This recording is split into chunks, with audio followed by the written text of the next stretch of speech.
Tapi ini bersujud Pak Ustadz.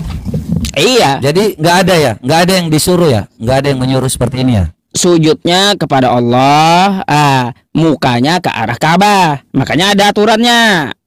Ketika kita ibadah, ada namanya ritual sujud seperti Abraham, Musa, dan Yesus kan yang bersujud kayak gitu. Nah, ritual sujud sehingga mereka sujud kepada Allah menghadapnya ke arah Ka'bah, gitu maksudnya.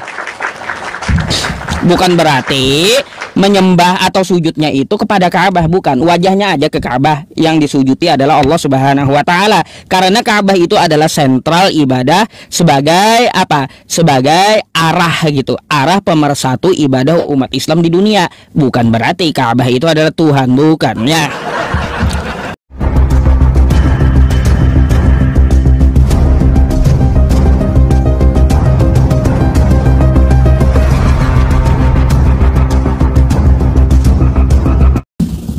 Untuk disuruh yang namanya bersujud kepada yang namanya Baitullah atau Mekah itu, di mana disuruh bersujud kepada Ka'bah. Apakah ada di dalam Al-Quran disuruh untuk bersujud kepada Ka'bah, Pak Ustadz? Oke, baik. Saya akan jawab dulu ya, yang Anda pertanyakan gitu ya. Akan saya jawab dulu, apakah ada di dalam Quran untuk sujud kepada Ka'bah? Jawabannya tidak ada. Ya, tetapi kalaunya kita disuruh untuk menghadapkan wajah ke arah Ka'bah, itu baru ada. Quran surah Al-Baqarah ayat 144 dan 150. Wa min haitsu kharajta fawalli wajhaka syatral masjidil haram. Dimanapun kamu berada, maka hadapkanlah ya wajahmu ke arah Masjidil Haram. Ya, artinya ke arah Ka'bah, ke sekitaran Ka'bah. Dihadapkan wajah. Nah, ketika kita menghadapkan wajah, salah satu ritual praktek ibadah sholat itu adalah sujud. Artinya apa? Kita cuma menghadapkan wajah, sujudnya kepada Allah dengan arah sujud ke arah Ka'bah. Arah sujud ke arah Ka'bah, tapi bukan Ka'bahnya yang disembah, sembahannya kepada Allah. Tapi karena perintah Allah menghadapkan wajah ke arah Ka'bah, maka kita sholat sujudnya pun ya ke arah Ka'bah. Nah, seperti digambar. Tapi ini bersujud Pak Ustadz. Iya. Jadi nggak ada ya, nggak ada yang disuruh ya, nggak ada yang menyuruh seperti ini ya. Sujudnya kepada Allah, mukanya ke arah Ka'bah. Makanya ada aturannya. Oke. Disuruh kan ke Masjidil Haram. Ini kan Masjidil Haram, benar nggak? Yang sekitarnya ini. Berarti itu kan Ka'bah ya? Ya betul. Gini, saya udah jawab tadi. Di manakah kata Anda dalilnya disuruh untuk sujud kepada kepada Ka'bah? Pertanyaan Anda. Jawaban saya tidak ada. Gitu. Tidak ada. Jadi ini salah. Tapi ini. Bentar dulu, makanya saya jelaskan. Tapi kalau perintah wajah kita diarahkan ke Ka'bah, itu ada dalam Quran. Quran surah Al-Baqarah ayat 144. Saya bukakan aja nih ya.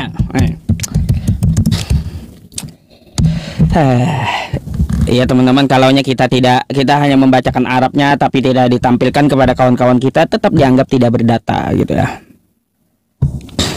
Oke, sabar. Saya ngerti ayat kok. Kalau itu kan Masjidil Haram itu. Enggak bukan kepada Ka'bah, ke Masjidil Haram loh. Nah, nih ya. Nih. Ya teman-teman semuanya, Quran surah Al-Baqarah ya, ayat 144 ya. Di sini demikian pula kami menjadikan kamu umat Islam, umat pertengahan agar menjadi saksi perbuatan. Intinya ya sampai ke bawah tentang masalah kiblat bisa Anda baca di dalam Quran surah Al-Baqarah tersebut. Saya langsung ke intinya aja nih ya. Nih, wa min haitsu kharajta fawalli wajhaka syatral masjidil haram ya, dimanapun kamu ya engkau Muhammad keluar, maka hadapkanlah wajahmu ke arah Masjidil Haram. Di mana saja kamu berada, maka hadapkanlah wajahmu ke arahnya. Oke? Jadi pertama-tama kita mau ibadah itu menghadapkan wajah dulu ke arah Masjidil Haram. Itu dulu. Lalu ya ketika kita ibadah ada namanya ritual sujud seperti Abraham, Musa dan Yesus kan yang bersujud kayak gitu. Nah, ritual sujud sehingga mereka sujud kepada Allah menghadapnya ke arah Ka'bah gitu maksudnya. Bukan berarti menyembah atau sujudnya itu kepada Ka'bah, bukan. Wajahnya aja ke Ka'bah, yang disujuti adalah Allah Subhanahu wa taala. Karena Ka'bah itu adalah sentral ibadah sebagai apa? Sebagai arah gitu, arah pemersatu ibadah umat Islam di dunia. Bukan berarti Ka'bah itu adalah Tuhan, bukan ya. Tuh dalilnya. Sedikit aja. Ini Ka'bah dengan Masjidil Haram beda nggak? Ka'bah ya Masjidil Haram itu di dalamnya Ka'bah. Masjidil Haram itu seputarannya. Beda nggak ini? Masjidil Haram, Ka'bah ya Ka'bah. Kalau Masjidil Haram, Ka'bah. Ini disuruhnya menyembah kemana? Iya, ke arah Masjidil Haram. Jadi di dalam Masjidil Haram itu ada Ka'bah, maka pusatnya di situ. Karena kan di tengah-tengah dia. Jadi yang jadi dulu itu Masjidil Haram atau Ka'bah? Yang jadi Ka'bah dulu. Ka'bah adalah kiblat bagi umat Islam di seluruh dunia. Ka'bah adalah bangunan suci yang terletak di dalam Masjidil Haram di Mekah, Arab Saudi. Saat melaksanakan salat, umat Islam di seluruh dunia menghadap ke arah Ka'bah. Kiblat. Dalam bahasa Arab, kiblat berarti arah atau tujuan. Dalam konteks agama Islam, kiblat merujuk pada arah yang dituju saat melaksanakan salat. Masjidil Haram. Ka'bah adalah bagian sentral dari Masjidil Haram, yang merupakan masjid paling suci dalam agama Islam. Pentingnya Ka'bah. Ka'bah bukan hanya sebuah bangunan, tetapi juga simbol persatuan dan kesatuan umat Islam di seluruh dunia. Jadi, waktu itu gimana? Maksudnya ini ayat ini sebelum adanya Masjidil Haram atau gini, yang namanya masjid, Anda perlu tahu, masjid itu bukanlah bangunan seperti yang Anda lihat, bukan ya. Gini, yang namanya masjid itu adalah tempat sujud. Masjidil Haram artinya tempat sujud yang suci.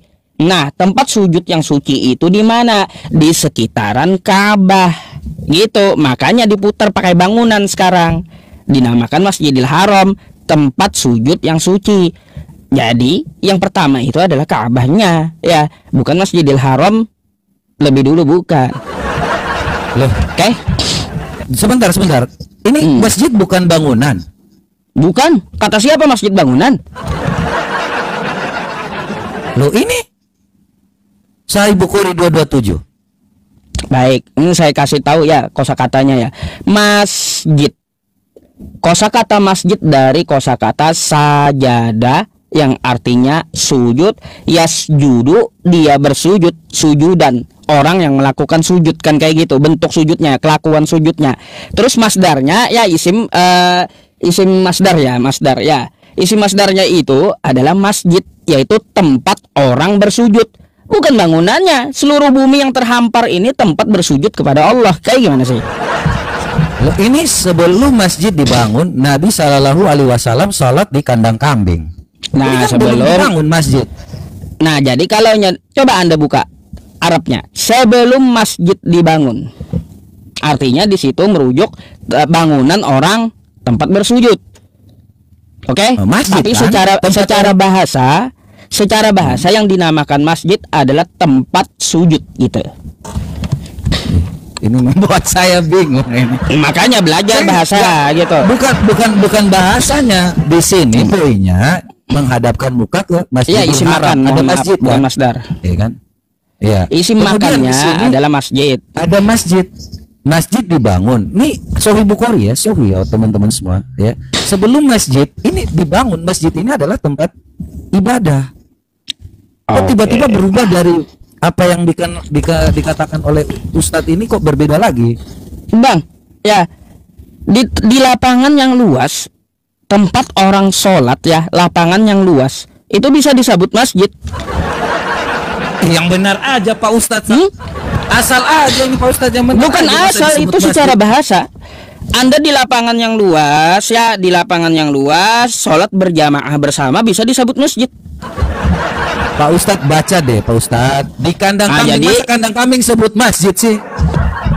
Ini perbedaan kandang Ini bentar kambing, ini ya. masjid. Di sini Kandang Anda tidak kambing. pahamnya di bagian ini, di bagian bangunan. Di situ yang dimaksud masjid adalah bangunannya. Tapi masjid itu secara bahasa bukan bangunan, tapi tempat sholat. Paham? Paham nggak? Tempat sholat. Nah, makanya isim makan, ya lupa saya isim masdar lagi. Nah, apa itu masjid ya? Apa itu masjid? Tuh coba Anda buka Google kan ada. Masa Anda nggak mau belajar ya? Nih ya, tempat sujud. Masjid itu tempat sholat ya. Masjid adalah tempat ibadah umat Islam yang dalam bahasa Arab berarti tempat sujud ya. Tempat sujud kan? Kenapa Anda Iya. bilang bahwa kandang kambing ini masjid? Oke, itu bukan masjid kandang kambing ya. Loh ini kan ini bahasanya Ustadz. Sebelum masjid dibangun, Nabi Sallallahu Alaihi Wasallam sholat di kandang kambing. Kok Anda bilang kandang kambing masjid sih? Iya, kandang Tadi kan kambing Anda bukan bilang- masjid, gimana sih? Loh tadi Anda bilang kalau setiap Udah orang dibilang sujud, ya. sujud Yang di lapangan yang namanya masjid itu bukan bangunannya. Kandang kambing ya bukan masjid, kandang. Kayak terus gimana kenapa sih? Anda tadi bilang kalau yang namanya di lapangan bisa disebut masjid? Kan tadi Anda baru bilang Kagak sendiri. usah di lapangan, di dalam air pun kalau bisa orang sholat berjamaah disebut masjid. Apalagi kalau cuma di kandang kambing gitu ya. Ini Kagak Ini makanya ketika- usah di lapangan luas ya teman-teman. Di dalam laut pun kalau ada yang bisa sholat berjamaah di situ, di dalam laut itu disebut masjid, tempat sujud ya. Disebut tempat sujud. Serius Karena ini? apa? Iya. serius ini. Ini Gini, saya tanya loh. anda saya contohkan ya. Ini Anda saya contohkan ya. Coba Quran surah Al-Isra. Coba Anda buka ayat pertama. Al-Isra Coba dibuka. ayat yang pertama ini dari suatu hal yang memang kita harus tahu teman-teman, karena Iya. apa yang disampaikan tadi ini kan disuruh menghadap ke Masjidil Iya, Haram. Masjidil Haram betul. Heeh. Coba buka dulu Al-Isra itu Al-Isra surat ayat berapa pertama. 17.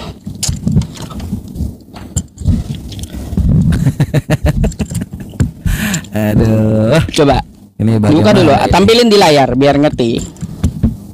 Oke nih. Ya. Nah, di situ Maha suci Allah yang telah menjalankan hambanya Muhammad pada malam hari dari Masjidil Haram ke Masjidil Aqsa. Pada saat ayat ini turun, nggak ada bangunan yang kayak sekarang itu. Masjidil Haram tuh nggak ada. Nggak ada bangunannya, cuma Ka'bah aja baru ada gitu.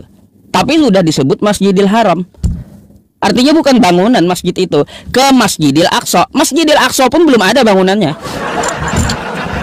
Tapi apa Masjidil Jadi- Aqsa itu adalah tempat sujud para nabi yang paling jauh dari Mekah. Gitu. Yesus ajarkan menghadap kiblat ketika berdoa. Ternyata Yesus mengajarkan berdoa dengan menghadap kiblat. Mazmur 5 nomor 8, tetapi aku, berkat kasih setiamu yang besar, aku akan masuk ke dalam rumahmu, sujud menyembah ke arah bait-Mu yang kudus dengan takut akan Engkau. Penjelasan, Alkitab mengajarkan bahwa jika sembahyang, solat, harus menghadap ke kiblat dengan cara berlutut dan bersujud menyembah kepadanya. Sementara umat Kristiani pada setiap ibadah mereka atau sembahyangnya menghadap kemana saja mereka mau. Ini menunjukkan bahwa umat Islamlah yang mengamalkan ajaran Allah dan Yesus di dalam Alkitab, di mana setiap waktu mau solat harus menghadapkan wajahnya ke arah bait Allah. Bait Allah sama dengan Betel sama dengan Baitullah sama dengan Ka'bah. Semua umat Islam dimanapun mereka berada, jika mau mengerjakan salat wajib maupun salat sunnah pasti bersujud menghadap kiblat. Ketika Yesus masih hidup, setiap dia berdoa, selalu berlutut dan bersujud menyembah Tuhannya. Perhatikan bagaimana Yesus berdoa sambil berlutut dan bersujud kepada Allah. Lukas 22 nomor 41-44. 41 Kemudian ia menjauhkan diri dari mereka kira-kira sepelempar batu jaraknya. Lalu ia berlutut dan berdoa katanya wajah sedih. 42 Ya Bapakku, jikalau engkau mau, ambillah cawan ini daripadaku, tetapi bukanlah kehendakku, melainkan kehendak-Mu lah yang terjadi. 43 Maka seorang malaikat dari langit menampakkan diri kepadanya untuk memberi kekuatan kepadanya. 44 Ia sangat ketakutan dan makin bersungguh-sungguh berdoa. Peluhnya menjadi seperti titik-titik darah yang bertetesan ke tanah. Penjelasan ayat ini memberikan bukti bahwa Yesus itu hanyalah seorang utusan Tuhan. Buktinya Tuhan mengutus malaikatnya untuk memberikan kekuatan pada Yesus. Dan ayat ini juga menjelaskan bahwa Yesus bukan Tuhan, sebab dia masih harus berdoa kepada Tuhan. Jika Yesus itu Tuhan, tidak perlu lagi Tuhan harus berdoa.